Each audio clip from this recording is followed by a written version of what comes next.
Dans la cuisine de son petit restaurant, Dame Elisabeth Safer, non loin, sa fille gère la ration d'eau, le précieux liquide dans ses bidons, difficile de combler besoins personnels et ceux de la clientèle en eau.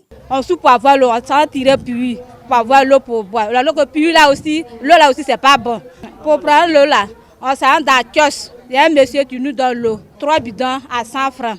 Nous aussi, on n'a pas là, il n'y a pas l'argent. Une réalité partagée par tous ici à Anoumaba.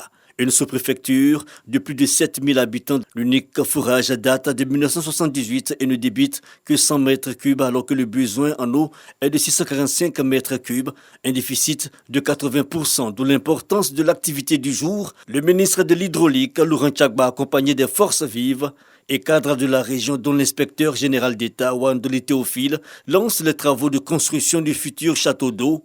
Le coût 312 millions de francs CFA, il sera disponible dans 6 mois. Ça montre que le chef de l'État est un leader, un homme de parole qui tient ses engagements. Nous allons commencer à voir des cadres, parce que à chaque fois quand un cadre est invité ici, dans le cadre de la fonction, un an après il demande à quitter. Ce n'est pas problème de logement, mais problème d'eau. Au nom de toute la population, je dis merci au président de la République qui a bien voulu que ça se fasse.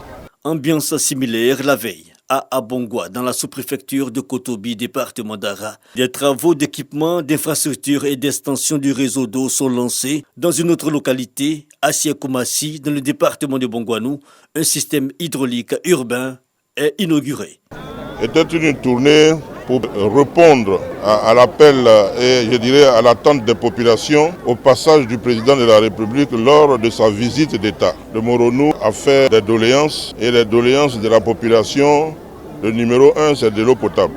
Et donc nous avons engagé un certain nombre de travaux. Nous sommes venus pour l'inauguration, pour mettre ces infrastructures à la disposition des populations. Première bénéficiaire, les populations manifestent leur reconnaissance au chef de l'État. L'eau est source de vie. Les seuls mots que j'ai à l'endroit de ces hautes personnalités de l'État, c'est le mot merci. En donnant de l'eau, c'est la santé. Nos parents buvaient de l'eau de marigot avant. Aujourd'hui, c'est chose oubliée. Tout le monde a de l'eau potable chez soi. En tant que fille du département et du Moronou, je suis plus qu'heureuse de voir mes parents qui sont satisfaits aujourd'hui à travers le lancement de ces travaux. Cette tournée du ministre de l'Hydraulique, Laurent Tchagba, dans le Moronou aura duré 3 jours. L'action s'inscrit dans la dynamique de la réalisation du programme national d'hydraulique qui concerne 186 localités reparties dans 29 régions.